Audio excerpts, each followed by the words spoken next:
ആ സാറെന്താ ഈ വഴിക്ക്? സാർ ഇരിക്കെ.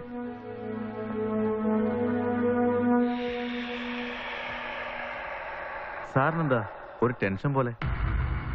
പറയാം. ഞാനൊരു ചെറിയ ഫിനാൻഷ്യൽ ക്രൈസിസിലാണ്.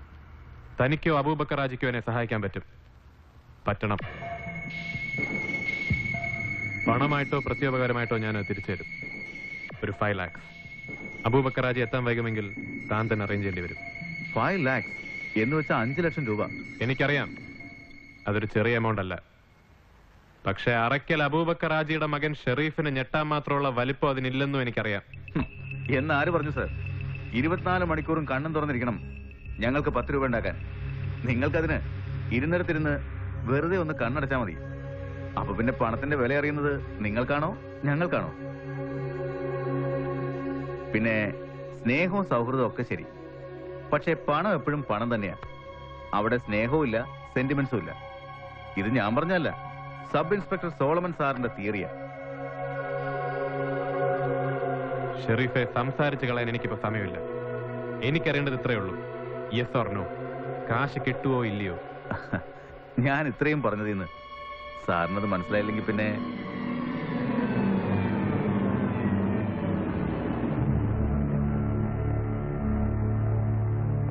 ഞാൻ അന്വേഷിച്ചതായിട്ട് പറഞ്ഞേക്ക് അബൂബക്കർ മുതലാളിയോട്.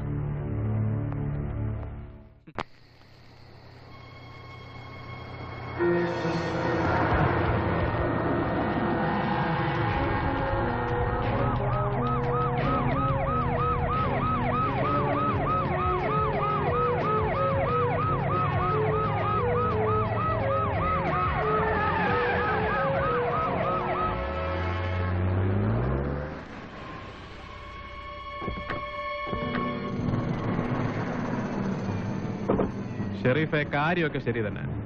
തന്റെ ഉപ്പ അബൂബക്കർ ഹാജി എന്നെ വിളിച്ചു പറഞ്ഞു പ്രശ്നമൊന്നും ഉണ്ടാകത്തില്ല, ഞാൻ വാക്ക് കൊടുക്കുകയും ചെയ്തു. അതൊരു വിശ്വാസം. അതേ വിശ്വാസത്തിന്റെ പുറത്ത് എനിക്കൊരു പ്രശ്നം ഉണ്ടായപ്പോ ഞാൻ ഓടിക്കേറി വന്നതെങ്ങോട്ടാ? അപ്പൊ വിശ്വാസം അങ്ങോട്ടും ഇങ്ങോട്ടും പോയി. അതുകൊണ്ട് ഇനി നിങ്ങൾക്ക് നിങ്ങളുടെ വഴി, എനിക്ക് എന്റെ വഴി, അതായത് നിയമത്തിന്റെ വഴി. അങ്ങനെ അബൂബക്കർ ഹാജി അകത്താക്കിയിട്ട് ഈ സ്റ്റേഷൻ സ്വസ്ഥമായിട്ട് ഭരിക്കാൻ തോന്നുന്നുണ്ടോ സാറിന്? അത് കള. ഈ കസേരയെ ഞാൻ ഉണ്ടേ ഞാൻ ഭരിക്കുകയും ചെയ്യും. ആ കാര്യത്തിൽ അറയ്ക്കൽ അബൂബക്കർക്കോ മോനോ ഒരു സംശയവും വേണ്ട. പക്ഷെ അകത്താക്കുന്ന കാര്യം നമ്മൾ ഇതുവരെ തീരുമാനിച്ചില്ലല്ലോ. അതിനിനിയും വഴി കിടക്കുമല്ലയോ? മിനിമം ഒരു 1.5 കോടിയുടെ മുതലുണ്ടാ വണ്ടിക്കകത്തെന്ന് എനിക്കറിയാം. അപ്പോ അതിന് തക്ക ഒരു തുക കിട്ടണം. അത് മുതലാളി ഒന്ന് വിളിച്ച് പറ. എത്ര കിട്ടണം? 25 എന്ന് വെച്ചാൽ 25 lakh. അത് കിട്ടി ആലോചിക്കാം. 25 രൂപ ഇല്ലാതെ ഈ ലോറി ഞാൻ ഇറക്കിക്കൊണ്ട് പോകും. കാണോ? നീ കൊണ്ടുപോകല. നിന്റെ ഉപ്പ അറയ്ക്കൽ അബൂബക്കർ ഹാജി ചിലപ്പോ കൊണ്ടുപോയിന്നിരിക്കും. പക്ഷെ അത് കൊണ്ടുപോയി അനുഭവിക്കാൻ അയാൾക്കൊരു അനന്തരാവകാശം ഉണ്ടാകത്തില്ല. ലോറി ഗേറ്റ് കിടക്കുന്നതിന് മുമ്പ് ആ കാര്യം ഞാൻ ഉറപ്പുവരുത്തിയിരിക്കും.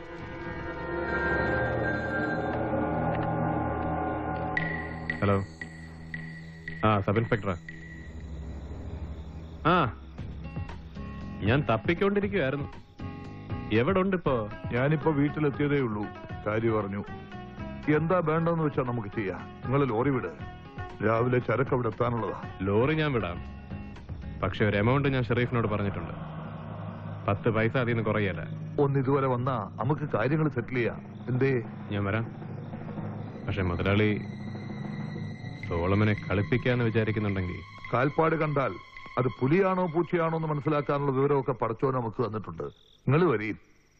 നേരും നിറയും ഒന്നുമില്ലാത്ത ബിസിനസ്സായത്. അതെനിക്കും അറിയാം, നിങ്ങൾക്കും അറിയാം. ജയിക്കാൻ എന്ത് വഴിയും നോക്കും. അതിന് ഇന്ന വഴിയെന്നൊന്നുമില്ല. പക്ഷെ തോറ്റു എന്നുറപ്പായാൽ പിന്നെ കളിക്കാൻ നിൽക്കരുത്. അത് മനസ്സിലാക്കാനുള്ള ഒരു സാമാന്യ ബുദ്ധി ഉണ്ടാവണം. അതാ ഓനില്ലാണ്ടായി പോയത് എന്റെ ചെക്കന്. ഇതാ 25 ലക്ഷം തികച്ചുമുണ്ട്. നേരത്തെ ചോദിച്ചപ്പോ 5 തന്നിരുന്നെങ്കിൽ ഇപ്പൊ 20 ലാഭമായനെ.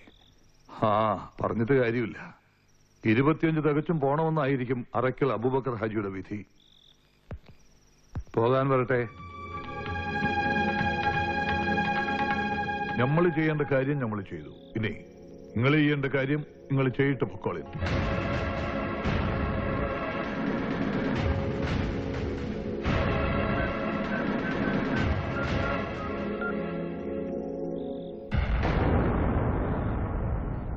ആ പിള്ളേ, ഞാനാ. വണ്ടി വിട്ടേക്ക്. വേണ്ടൊന്നും വേണ്ട, ഞാൻ വരാം. എന്നാ ഇറങ്ങിക്കോളി.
It's a miracle sir.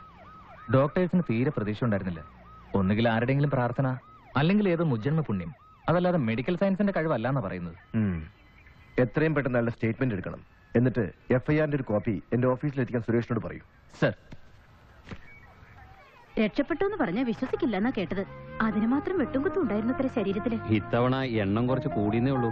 വെട്ടും കുത്തും മൂപ്പർക്ക് പുതിയൊരു കാര്യമൊന്നുമല്ലല്ലോ. വേറെ എവിടുന്ന് വന്ന ഗ്യാങ് എന്നാ പറയുന്നത്? ഏതോ മുൻവൈരാഗ്യം ആ സ്റ്റേഷൻ ഉള്ളപ്പോഴാണ്. അതല്ല, അബൂബക്കർ ഹാജി ആൾക്കാർ വന്നാ കേൾക്കുന്നത്. സത്യം എന്താന്ന് പറച്ചോന്ന് മാത്രം അറിയാം. അങ്ങനെയാണെങ്കിലേ ഇത് ഇതുകൊണ്ടൊന്നും തീരാൻ പോകുന്നില്ല. ഇനി ഉണ്ടാവും ബാക്കി.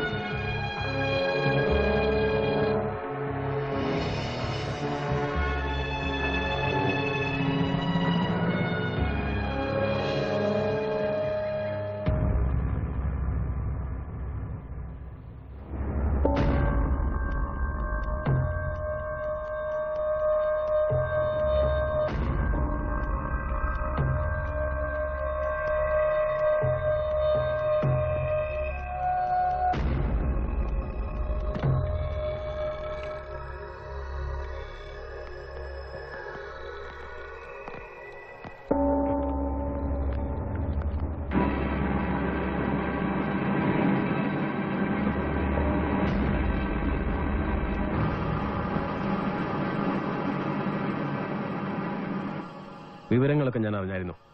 എന്നല്ല, അന്ന് തൊട്ട് ഇന്ന് വരെ സബ് ഇൻസ്പെക്ടർ സോളമന്റെ ചലനങ്ങളൊന്നും ഞാൻ അറിയാതെ പോയിട്ടില്ല. ഞാൻ ട്രൈ ചെയ്യുന്നുണ്ട്. അങ്ങ് ഇടുക്കിയിലോട്ട്, അതും രാജാക്കാട്ടിലേക്ക് തന്നെ കെട്ടിയെടുക്കാനുള്ള എന്റെ ശ്രമം ഏതാണ്ട് കരകണ്ട് തുടങ്ങിയതായിരുന്നു. ഇനിയിപ്പോ ഈ ജീവച്ഛമായി കിടക്കുന്ന തന്നെ കൈ കിട്ടിയിട്ട് ഞാൻ എന്ത് ചെയ്യാനാ? അതുകൊണ്ട് ഞാൻ കാത്തിരിക്കാം. ആരോഗ്യമൊക്കെ വീണ്ടെടുത്ത് പഴയ ചോരത്തിളപ്പുള്ള സോളമനായി തന്നെ നിന്നെ എനിക്ക് കിട്ടണം. ആ പിന്നെ പത്രത്തെ നീ ഒരുപക്ഷെ അറിഞ്ഞു കാണും, നമ്മുടെ ചാണ്ടിക്കുഞ്ഞ് തൂങ്ങിച്ചത്ത കാര്യം. പാവം, തൂങ്ങിച്ചത്താണോ തല്ലിക്കൊന്ന് കെട്ടിത്തൂക്കിയതാണെന്നൊക്കെ ആർക്കറിയാം. പക്ഷേ ചങ്കുറപ്പുള്ളവനായിരുന്നു. മോളുടെ കല്യാണം മുടങ്ങിയിട്ടും ചത്തുപോകുന്നവരെ ബോധ്യമായിട്ടും അവനതെന്നോട് പറഞ്ഞില്ല. ദയാനക്കരുത്, ഒട്ടും ഇമോഷണൽ ആകുകയും ചെയ്യരുത്. ഇതൊരു തുടക്കം മാത്രം. ഇനി എന്തൊക്കെ കാണാനും കേൾക്കാനും കിടക്കുന്നു. ആ എന്നാ ഞാൻ ഇറങ്ങിക്കോട്ടെ. അടുത്ത ആഴ്ച തിരുവനന്തപുരത്തിന് പോകുമ്പോ ഞാൻ ഹോം മിനിസ്റ്റർ ഒന്ന് കാണും. അന്വേഷണം ക്രൈംബ്രാഞ്ചിന് വിട്ടില്ലെങ്കിൽ പ്രശ്നം ഞങ്ങളുടെ പാർട്ടി ഏറ്റെടുക്കും. നാടിളക്കി ഒരു പ്രക്ഷോഭം. ഒരു പോലീസുകാരന്റെ ജീവനോട് സെക്യൂരിറ്റി ഇല്ലെങ്കിൽ പിന്നെ ആർക്കാതുള്ളത്?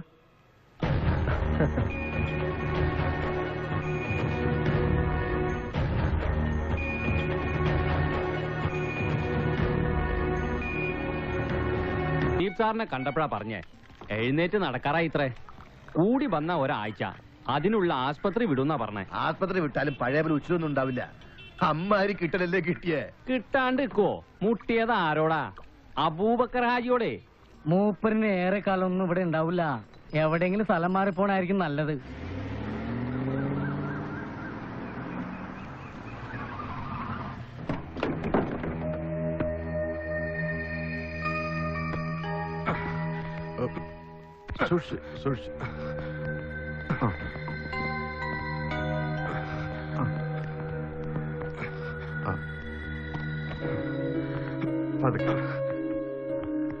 അടിക്കാനും തൂക്കാനും പിന്നെ അത്യാവശ്യം ഭക്ഷണം ഉണ്ടാക്കാനൊക്കെ ആയിട്ട് ഒരു സ്ത്രീയെ ഏർപ്പാടാക്കിയിട്ടുണ്ട്.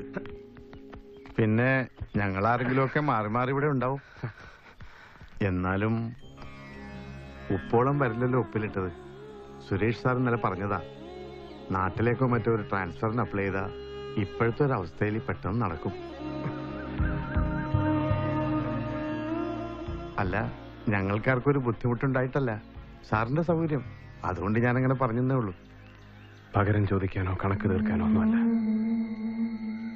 എന്റെ ചോര വീണ മണ്ണായത്. ഈ മണ്ണ് വിട്ട് തൽക്കാലം ഞാൻ എങ്ങോട്ടുമില്ല. എല്ലാം അകത്ത് വെച്ചിട്ടുണ്ട്. ഞാനിനി പോയിക്കോട്ടെ സാർ. ആ താൻ നിക്ക്, കുറച്ചു നേരം ഞാൻ സെറ്റിൽ ആയിക്കോട്ടെ. ഞാൻ പോകുന്നില്ല. ഹബീബ് എന്ന സ്റ്റേഷനിലേക്ക് ഇല്ലേ, രാത്രിയാകുമ്പോൾ ഒരാളിങ്ങ് വരണം. ശരി സാർ. ആ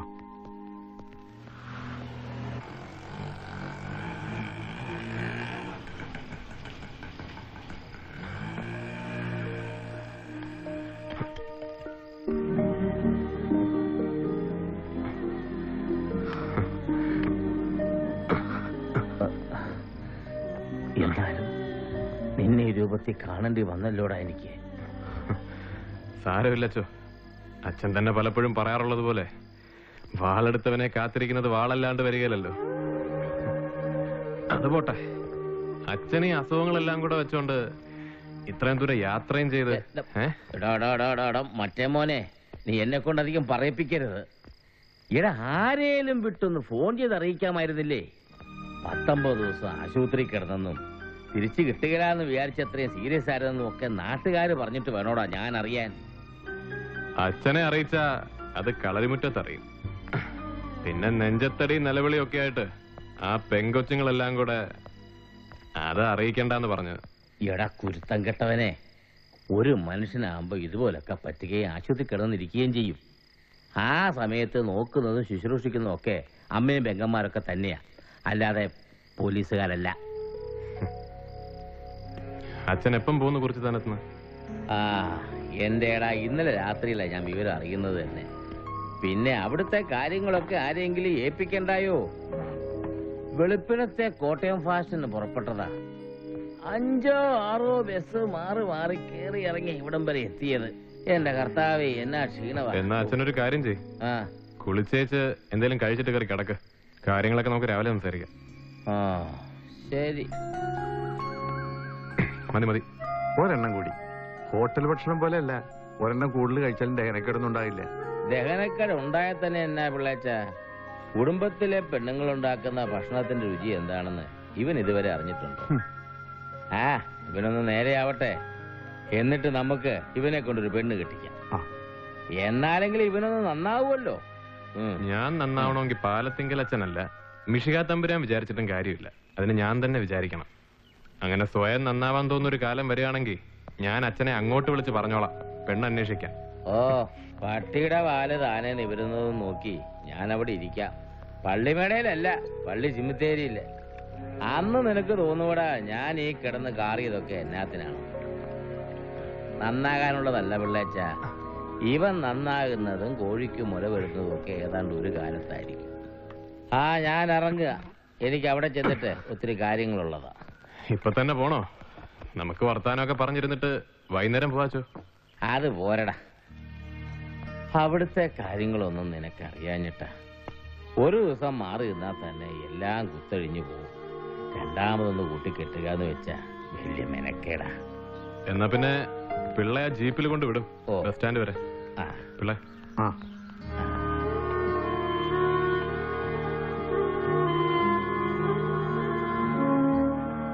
നീ എന്നോട് പറ, ഏത് ചെകുത്താന്റെ മക്കളായത് ചെയ്ത് സത്യമായിട്ടും നിനക്കറിയാൻ വേണ്ടേ? എനിക്കറിയാച്ചോ, എന്റെ കഴുത്തിന് നേരെ വന്ന ആ വടിവാളിന് പിന്നിലെ മുഖം, ആ രൗദ്രഭാവം ഇന്നും എന്റെ കൺമുന്നിലുണ്ട്. പക്ഷെ അത് കാണാൻ എന്റെ കണ്ണുകൾ എനിക്ക് തുറന്നു പിടിക്കണ്ട. അതടഞ്ഞാനിരിക്കട്ടെ. കർത്താവിന്റെ കുഞ്ഞിന് നല്ലത് വരുത്തട്ടെ.